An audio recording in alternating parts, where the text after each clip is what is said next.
اپنے جو معاہدے اور سیز فائر کے اندر جو وائلیشن ہے وہ ان بلڈ کر لی ہے. اب یہ ایگزیکٹلی اگر آپ دیکھیں تو وہی مینیفیسٹیشن آپ کو یہاں پہ نظر آتی ہے. یہ بھی یہاں پہ بھی کہا جا رہا ہے کہ جی معاہدہ تو انٹیکٹ ہے, ہم جو ایم او یو ہے اسلام آباد کو جو ہم نے کیا تھا وہ انٹیکٹ ہے, سیز فائر بھی ہے, لیکن کیونکہ ایران نے کہا یہ جا رہا ہے کہ ایران نے یہ کیا تھا تو اس کے رسپانس میں جو سینٹرل کمانڈ ہے اس کی طرف سے رسپانس آیا. تو آئی تھنک وہی ایک پیٹرن ہے جی, لیکن یہ بیسیکلی اگر دیکھا جائے تو یہ اگین کمپلیکسٹی ایگزسٹ کرتی ہے. اور یہ جو نتن یاہو کا جو کانسیپٹ تھا کلین بریک کا,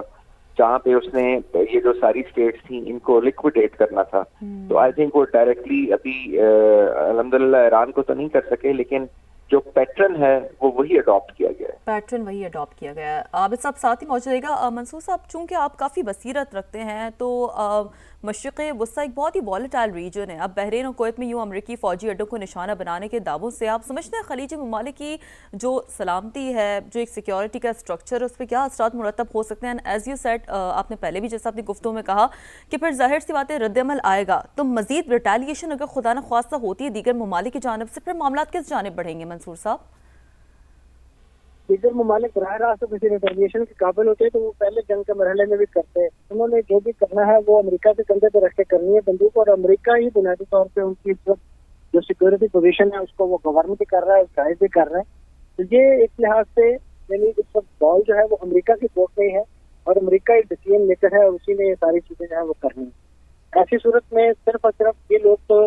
اپنا جو ڈالر ہے, اپنا گرم اور دینار ہے, وہ امریکہ پر اس کے تحفظ کے نام پر لٹا رہے ہیں, اور یہی وہ چیزیں ہیں کہ جس کا اس وقت جو ہے سامنا ہے دنیا. ٹھیک ہے, اچھا, اور بالکل یہ بڑی امپورٹنٹ بات کی آپ نے منصور صاحب. عابد صاحب, میں چاہوں گی کہ آپ اس حوالے سے جو منصور صاحب نے بات کی ہے یہ بڑا ویلڈ پوائنٹ ہے کہ ظاہر سی بات ہے اس وقت جو بال ہے وہ امریکہ کے کورٹ میں ہے. تو عابد صاحب, اب آپ کو کیا لگتا ہے اب امریکہ آگے کیا مزید ظاہر رد عمل تو پھر ایران کی جانب سے ہم ایکسپیکٹ کر سکتے ہیں, اور پھر وہ جو آپ نے پہلے بات کی تھی کہ جو ایک پیٹرن ہے یہ ریپیٹ ہو سکتا ہے, تو پھر آپ کو کیا لگتا ہے عابد صاحب کہ پھر آگے معاملات کس جانب بڑھیں گے؟ یہ دیکھیے, بالکل, کیونکہ امریکہ ہی نے جو ایکسیپشنلزم ہے وہ اسرائیل کو گرانٹ کیا ہوا تھا, جس میں اسرائیل کچھ بھی کر لے وہ اس سے پوچھتا نہیں تھا. اور پھر جو امریکہ ہے وہ اس جو اسرائیل کی جو بھی وائلیشنز ہوتی تھیں, یا اسرائیل جس طریقے سے بھی جو اس کا بیہیویئر تھا اس کے اوپر کبھی بھی گارنٹی نہیں دیتا تھا, بلکہ اس کو اس بیہیویئر کو کنڈون کرتا تھا. تو اب یہ جو پچھلے 3 مہینے جو نیگوسیشنز ہاٹ اینڈ کولڈ چلتی رہیں, ایک طرح سے بیچ میں کچھ رکاوٹیں بھی آتی رہیں, اس کی وجہ بھی یہی تھی کہ ایران کو وہ گارنٹی چاہیے تھی, اور اس کو کسی اور ملک سے نہیں چاہیے تھی, صرف امریکہ سے چاہیے تھی کہ وہ اسرائیل کو بیہیو کرنے پہ مجبور کرے گا, کیونکہ وہی اس کو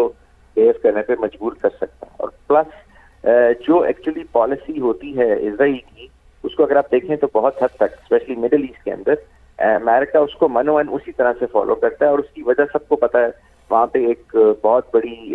جوئش لابی ہے, اور اس جوئش لابی بہت افیکٹو جوئش لابی ہے, جس کا انفلوئنس بہت زیادہ ہے. تو اس سارے بیک ڈراپ میں اب اگر جو ہے وہ امریکہ, اور ابھی بھی دیکھیں آپ جو نیگوسیشنز ہے اسرائیل کے بہاف پہ آپ دیکھیں گے تو اسرائیل آپ کو کہیں نظر نہیں آتا, لیکن اسرائیل کے بہاف پہ امریکہ ہی نیگوشیٹ کر رہا ہے, امریکہ ہی ایران کے ساتھ ان معاملات کے اندر ہے. حالانکہ جو فرسٹ انویٹر تھا وہ تو اسرائیل تھا,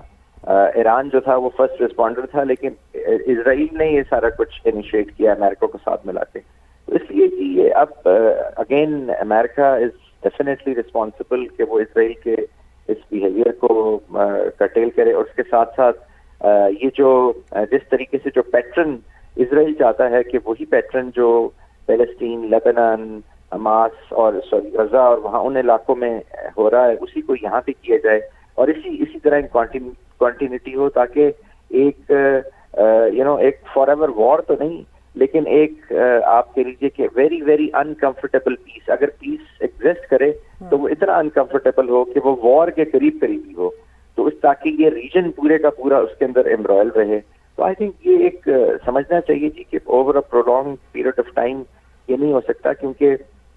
وہ ریجن تھوڑا سا ڈفرینٹ ہے جہاں پہ اسرائیل کلین بریک کر رہا ہے. اس ریجن کے اندر 2 سپر پاورز بھی ہیں, جس میں چائنا بھی ہے, جس میں رشیا بھی ہے, یہ ان کا بیک یارڈ ہے. پھر پلس ویسٹ ایشیا کے اور ملک بھی ہیں, ساؤتھ ایسٹ ایشیا بھی ہے, پاکستان بھی ہے, تو یہ ایک اور ڈفرینٹ طرح کا ریجن ہے. اگر اس کو آپ اس طرح سے اس ریجن کو رکھیں گے, اور آپ کیونکہ اسرائیل نے ایک لائن کھینچی ہوئی ہے گریٹر مڈل ایسٹ کی, اور وہ لائن یہیں سے گزرتی ہے ویسٹ ایشیا, ایران, پاکستان سے, تو وہ آئی تھنک اگر اس کا وہ کانسیپٹ کو فالو کیا جائے گا تو پھر میں سمجھتا ہوں کہ جیو پولیٹیکلی یہ ایک طرح سے ایک بہت ہی انکمفرٹیبل سچویشن ہے, اور یہ کبھی بھی اسپائرل آؤٹ کر سکتی ہے. اور عابد لطیف صاحب, آپ کے کہنے کا مطلب یہی ہے کہ امریکہ اور اسرائیل مل کر یہ انکمفرٹیبل پیس کی سچویشن کو برقرار رکھنا چاہتے ہیں. آپ نے وقت دیا, اور منصور جعفر صاحب ہمارے ساتھ موجود تھے, آپ دونوں کا بے حد شکریہ.